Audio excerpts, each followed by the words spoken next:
Aproveitando o anúncio do novo jogo God of War Lawfare, brincadeira, não tem nada a ver com isso. Eu só quis começar assim porque eu achei uma coincidência absurda ter anunciado esse jogo justo na semana em que eu planejei falar sobre a cantora que tem um nome parecido. Mas sério agora, aproveitando que a Levy anunciou um novo show em São Paulo há alguns dias, nesse vídeo eu vou comentar sobre o lançamento do primeiro livro dela, A Coelhinha Mei Mei. Nesse canal eu falo sobre literatura, cinema e às vezes eu me aventuro rapidamente por algumas áreas, tipo a música, que é em partes o caso de hoje. Então se você tem interesse nesses temas ou quer começar a aprender um pouco mais sobre, ou achou que esse vídeo era sobre God of War e tá aqui até agora, se inscreve no canal e também deixa o seu like que vai me ajudar bastante. Hello, hello.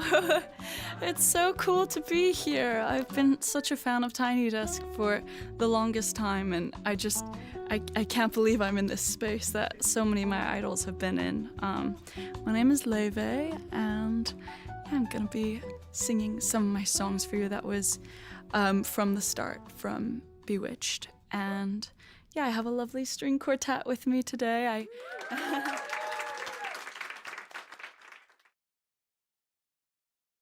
Bem, para quem não conhece ela, a Levy é uma cantora, compositora e multi-instrumentista islandesa de ascendência chinesa. Ela se destacou internacionalmente no início dos anos 2020 por combinar elementos do jazz tradicional e da bossa nova com um pop contemporâneo. Por ela ter começado nas redes sociais e nas plataformas de streaming durante a pandemia, muita gente jovem começou a ouvir os covers e as músicas autorais dela, o que levou boa parte dessa galera a conhecer também os artistas que inspiraram a cantora. Artistas esses consagrados, mas que dificilmente atingem o público jovem de hoje por não serem tão comerciais para os padrões da atualidade. São vários exemplos, como a Ella Fitzgerald, Stan Getz e a brasileira Astrud Gilberto. Desde muito jovem, a Levy mostrou interesse na música. Aos 15, ela atuou como solista de violoncelo junto à Orquestra Sinfônica da Islândia. Também participou de importantes competições televisivas do país, chegando ao final do Iceland Got Talent em 2014 e as semifinais do The Voice Iceland no ano seguinte. Em 2021, ela lançou seu primeiro EP, Typical of Me, marcando o início de sua carreira profissional. Inclusive o cover de I Wish You Love e a autoral Like the Movie são sensacionais. No mesmo período, a Levy concluiu seus estudos no Berklee College of Music, uma das instituições musicais mais prestigiadas do mundo. Seu álbum de estreia, Everything I Know About Love, lançado em 2022, conquistou espaço nas paradas musicais da Islândia e dos Estados Unidos. Esse primeiro álbum tem uma das músicas mais conhecidas dela, Fallen Behind,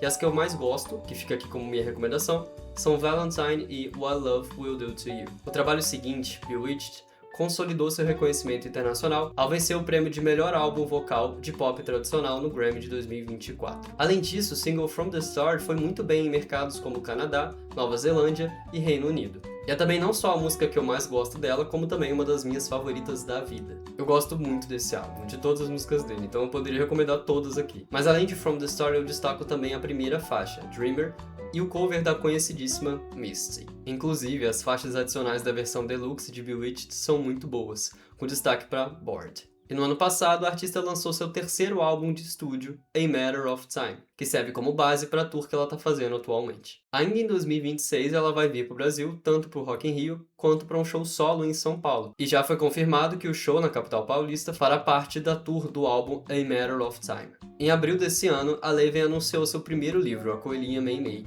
com ilustrações da artista Lauren O'Hara, que é o tema desse vídeo. O livro conta a história da Mei Mei, que é uma pequena coelhinha com um grande sonho: tocar o mundo com a sua música. Ela vive com seus pais e sua abelha de estimação, Beethoven, em uma charmosa casa no meio da floresta. Todos os dias é possível ouvir uma bonita canção vinda de lá. É o violino de Mei Mei. Seu primeiro recital está se aproximando, e ela pratica seu instrumento sem parar. Mesmo assim, Mei Mei ainda está se sentindo insegura e com medo de tocar uma nota errada na frente de todo mundo.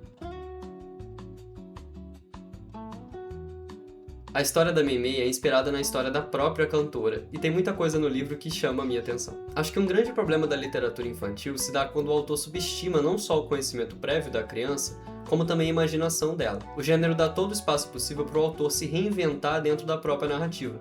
Só que muitos tendem a fazer da coisa tão didática que torna esse espaço cheio de responsabilidades em pura enunciação, como se o meio não importasse o mesmo tanto que uma possível moral da história. Eu não acho que seja o caso de A Coelhinha Mei Mei. Mesmo que não seja a narrativa mais inventiva possível, tem certos aspectos que agregam muito à experiência do leitor. Os capítulos, por exemplo, são chamados de movimentos. Para quem não sabe, movimentos são seções de uma sinfonia como um grande capítulo em uma obra musical. Além disso, eu gosto muito de como o ambiente influencia na educação da Mei Mei. A mãe dela define a música como um oceano, cujas ondas são regidas pela lua. E o vento, que também influencia nesse processo, seria a música que não pode ser vista, mas pode ser sentida. Pra mim, o ápice é quando ela diz que a Mei Mei é uma das muitas ondas do oceano. Eu acho tão legal o fato dela não tratar a filha como um ser perfeito, que se destaca e que de alguma forma é diferente dos outros. O que a mãe faz é exaltar o fato dela ser uma onda. Ser uma delas é algo a ser celebrado, independente do fato de existirem várias outras. Na minha visão, é muito importante esse tipo de educação artística, porque desde cedo o artista é ensinado que não importa o quanto você se destaca em relação aos outros, mas sim o fato dele ser um artista que produz a própria arte. A busca pela perfeição é muito mais um alimento pro ego do que qualquer outra coisa. Você é mais um em meio a infinitos artistas. E que bom que você tem essa chance.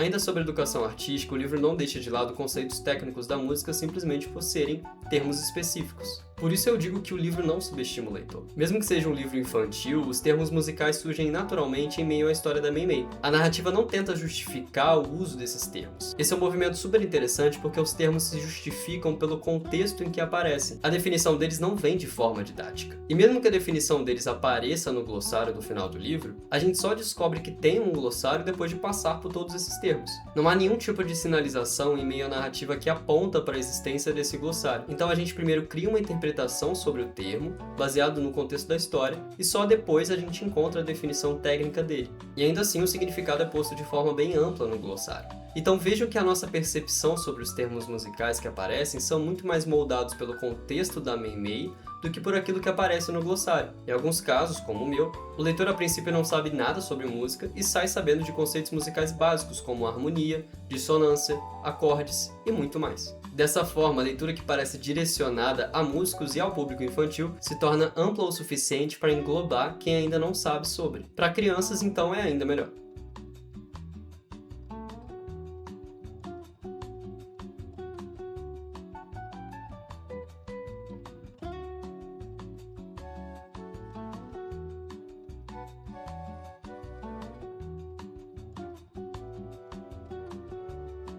Se você tiver a oportunidade de ler A Coelhinha Mei Mei, não hesite, mesmo que você não saiba nada sobre música ou sobre literatura infantil. Você vai conhecer a história de uma artista muito interessante, por uma narrativa esteticamente linda e que executa um diálogo entre literatura e música muito aconchegante. E é isso, obrigado a você que ficou até aqui, não se esqueça de se inscrever aqui no canal e deixar o seu like. Até o próximo vídeo.